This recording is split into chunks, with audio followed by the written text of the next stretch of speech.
President-elect Trump is set to take office next month, and there's an open question as to whether things will improve under Trump or whether things are going to get harder. How you answer that question depends a lot upon your political persuasion, but in this video, I'm going to avoid politics as much as I can and explain what is likely to happen to lumber prices in a second Trump administration, based upon what Trump has done in the past and what he says he's going to do in the future. My hope here is that whether you support Donald Trump or whether you don't, you walk away from this video thinking that, hey, Dave stuck to the facts and gave me a better understanding of what's going on. As always though, if I say something that you disagree with, feel free to leave me a comment and let me know your own thoughts. All right, let's get into it.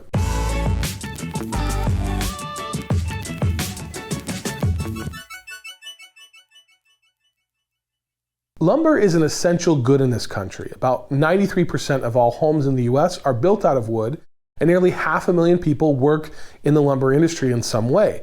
The lumber industry itself has been through a lot of ups and downs over the past few decades. It crashed in the 90s and then recovered a bit, only to be hit hard by the housing crisis of 2008, when far fewer homes were being built. During all that time, smaller lumber mills were closing down, or they were being bought up by the bigger lumber mills, which led to less competition overall. Then the pandemic hit and the price of lumber went through the roof. And as a result, lumber mills at the time were making tons of money. But that didn't last either. And in the past couple of years, both lumber prices and lumber demand have gone way down. This is causing a number of mills in both the US and Canada to reduce supply by shutting down altogether or cutting back on their operations to save money, which is a practice called curtailment. So we find ourselves now in a period of transition once again. And we have to ask the question, what happens next for lumber? Are we going to skyrocket and have more building boom, or are we in for a recession and more difficulties? A lot of that really depends upon the next 4 years under this new Trump administration. But before we talk about the other things that the new Trump administration is planning that could impact lumber prices in the future, we need to talk about this video's sponsor, Incogni. Are you tired of getting spam texts, junk emails, and annoying calls? It happens because your personal data is floating out there on the internet, and there are data brokers who are selling your data and spreading it even further. Not only can that be annoying, but it can also be dangerous because your personal information could end up on people's search sites and increase your chances of being caught up in scams, identity theft, or online harassment. That's where Incogni comes in. Incogni is a service that reaches out to data brokers on your behalf and requests your personal data be removed. And the best part is that the whole process is automated. So if this is something that you're interested in trying, head to incogni.com/DIY with Dave and use code DIY with Dave at checkout to get 60% off an annual plan. You can also try it out risk-free for 30 days, and if you don't like it, you can get a full refund. So again, head to incogni.com/DIY with Dave and give it a try. Now back to the video. The first thing that we have to address when we talk about Trump is the elephant in the room, and that is tariffs. Donald Trump loves tariffs, and when he was first president, he raised tariffs on Canadian lumber. We will be putting a very big tariff on timber coming into this country. And now he is talking about raising tariffs on Canadian lumber again. To be clear though, raising tariffs on lumber is nothing new, and it's been going on for the past 30 plus years. It's also not just a Republican or a Democrat thing. In fact, the Biden administration just recently raised Canadian lumber tariffs from around 8% to around 14%. There were also tariffs on Canadian lumber during the Obama administration and the Bush administration, going all the way back to Reagan. Now, some people think about tariffs as an inherently bad thing, something that we should never have. But the truth about tariffs is that they're a tool, just like other economic tools that we have in our toolbox, and they're sometimes necessary. A great example of this is solar panels. Most solar panels today are produced in China, and the US has had trouble developing a domestic solar panel industry, mainly because it's very difficult for American companies to compete. One of the reasons for that is that the Chinese government has a policy of overcapacity, meaning that they will build and ship so many solar panels, sometimes even at a loss, that it makes the supply of solar panels so high that solar panel prices stay artificially low. Those low prices make it impossible for any US manufacturer to compete and reach any kind of economies of scale, even if they have a better product. Now, continuing in that environment without any changes would make the US dependent on Chinese solar panels forever. So to combat that, the US government has placed tariffs on solar cells coming in from China. And in 2024, the US government actually increased those tariffs from 25% to 50%. Now, 50%, that is huge.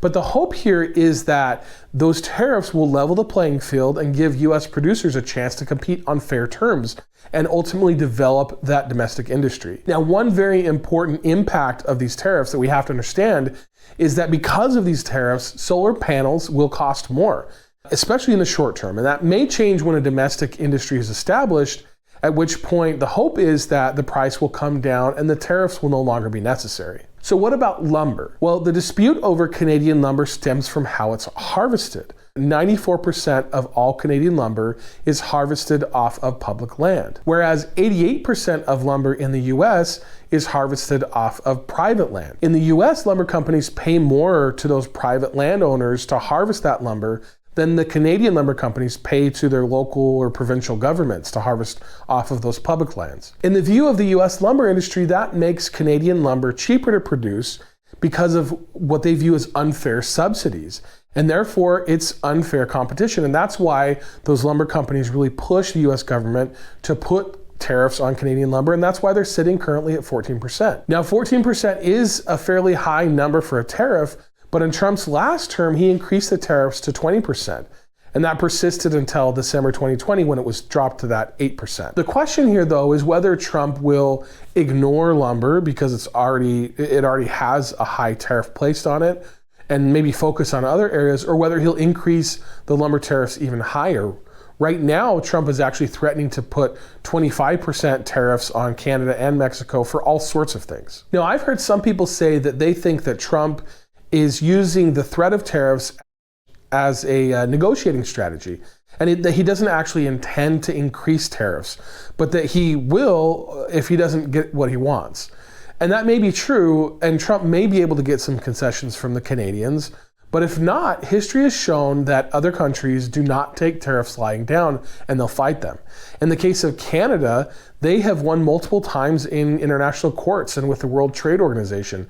And the US has, in the past, had to pay back penalties to the Canadian government because of those, what were deemed to be illegal tariffs placed on Canadian lumber. There have also been instances where the Canadians have imposed tariffs of their own on US goods that are sold in Canada as kind of a tit for tat. We will, of course, as we did 8 years ago, respond to unfair tariffs in a number of ways. And we're still looking at the right ways to respond. But our responses were what ended up lifting those tariffs last time. Now, here is the simple truth about tariffs, though. Tariffs are a tax. They're a tax that's paid by consumers, and regardless of the reasons that they're put into place, tariffs increase the cost of whatever good is being taxed. And so if Trump increases the tariff on Canadian lumber, it will increase the cost of lumber for consumers in the US. There's no way around that. So we've talked about tariffs, but what other actions is the new Trump administration planning that could impact lumber prices? One is federal policies around forest management and conservation. And the one thing that Trump is talking about right now is opening up more federal lands to logging. Now, this was something that Trump did in his first term, and it was a policy that was later reversed by Biden, in part because of a desire to preserve old growth forests in the US. In fact, Biden vowed to halt all logging in old growth forests, but that is a little easier said than done. And in fact, this past November, the Biden administration announced plans to allow some logging in old growth forests as part of a fire prevention plan. Fire is a natural part of the ecosystem, but over the past 100 years, we've been fighting forest fires aggressively. First, to protect the lumber industry, and now to protect housing developments in cities that are built close to those forests. Now, I made a video all about this a while back, and it's a really interesting story that involves the railroads, an event called the Big Burn, and changing attitudes around forest fires that happened after the Yellowstone fires. Now, I'll leave a link in the description if you want to check that out. But the point here is that these old growth forests have been so aggressively protected that they have, in some cases, become dangerous tinderboxes. And we've now learned that proper forest management may include thinning of trees through fire or cutting some trees, even in old growth forests. So is it a terrible thing that Trump plans to expand logging on federal lands? Not necessarily, but it all depends on how it's done. If they're careful about it, then it could actually benefit the forest through better forest management. But to be honest, I'm not entirely confident that they will be careful about it. In the end, though, while this expansion of logging on federal lands could increase the supply of logs, I don't know how significant the impact will be because, as I mentioned before, most of the lumber in the US comes from private lands anyway. And in order to make a real difference, it would have to be a significant amount of land. The other thing is that the extra supply doesn't matter if there isn't demand for lumber, because the logging companies are not going to go through the effort to log a forest and process the lumber if they can't sell it at a price that covers their costs. So to really understand how the Trump administration's policies may impact lumber prices and the lumber industry, we also have to look at demand and the things that he could do that could impact that demand. And for that, we need to understand how lumber is used. Now, in looking at this chart, you can see that about 66% of all lumber consumed in the US is used in construction. So when construction increases, demand for lumber will go up. So the question then becomes, what are the Trump policies that may impact construction and lead to more demand for construction? Well, the first thing that the Trump administration is talking about is eliminating regulations. This is something that the Trump administration has brought up repeatedly and could include things like changing zoning laws, making changes to environmental regulations or permit processes. Now, streamlining or eliminating some of these burdens on developers could definitely lead to reduced costs and shorter lead times for building, and could ultimately lead to more homes being built, and therefore a higher demand for construction and a higher demand for lumber. What isn't clear, though, is what regulations he actually has the power to influence. Most zoning laws and building requirements are set by states and cities, and Trump would likely have little power to influence them. And any influence at the federal level that he is able to exercise will likely take years to pass and years for the effects to really be felt. Now, here are my thoughts on government regulations generally. There are definitely some government regulations that are ridiculous and could be eliminated and should be eliminated. And I hope that they look at those things. But there are also some really good regulations out there. In fact, there's a saying about regulations that they are born in blood, meaning that people have died in the past because there weren't adequate fire escapes or adequate exits or too much flammable material in clothing or furniture or malfunctioning wiring or improper foundations. The list goes on. A lot of regulations and building codes are designed to save lives, and any changes that are made have to be done with precision to ensure that we're not putting people at unnecessary risk. And here's the truth of what I've learned over time. Developers are some of the shadiest people around. If you give them an inch, they take a mile. Building defects are very common, even with today's building codes and inspections. And if we start slashing those codes or not enforcing the regulations as we should, construction companies will take full advantage. So personally, I don't think that changes to regulations will have any measurable increase in the number of homes being built, at least in the short term. And so I feel that that approach will really have a minimal impact on the demand for construction and ultimately the demand for lumber. Another policy that Trump has talked about is allowing the building of homes, especially low-income housing, on federal lands. And while it may seem like a good idea on the surface, there are few areas where the federal government holds land, desirable land near urban centers where affordable housing would be most useful. Again, I don't see this one having a huge impact, but that could change if we see some of the detailed proposals and understand exactly what land they're talking about and where that would be. There are other policies that he could influence that I think will actually have a much larger impact in the short term. Things like tax incentives that could be given to developers to build more low-income housing or other similar projects. A lot of developers focus on higher-end homes because that's where the money is. But if incentives were given that make low-income housing more profitable, we may see an increase in building there, and that could solve some of our housing problems and increase the demand for lumber broadly. The key with increasing demand, though, is that we have to have the lumber supply available to meet it. Right now we do. A lot of mills have been shut down or curtailed operations, and in some cases, it wouldn't take a whole lot to bring that production back online or increase that production. And so if the increase in demand is gradual, then we will likely see the supply increase along with it, and lumber prices will stay relatively stable. If demand increases too quickly, though, and supply is not able to meet it, then that is when we're going to see large increases in prices. Now, I personally don't think that's likely. I think that the way the economy is right now, any growth or demand in building is going to be gradual. Now, there's one other really big item that we need to tackle here, and that is Trump's plan on immigration. Immigration was a huge factor in the election, and we've seen large numbers of illegal immigrants crossing the border since 2020. And the Pew Research Center estimates that there are around 11 million unauthorized immigrants currently in the US. One of the arguments that Trump and his supporters have made is that illegal immigrants are the cause of high rents and high home prices. And while those 11 million people absolutely need a place to live, most research, including this study from Harvard University, has shown that the surge in home prices and rents actually predates the latest surge in illegal immigration. Now, to be clear, I agree that we need to have security and that we need to make sure that we have controls over who we let in the country, but I don't think that it's accurate to blame the housing crisis on illegal immigrants when the data suggests that they are not the driving force behind it.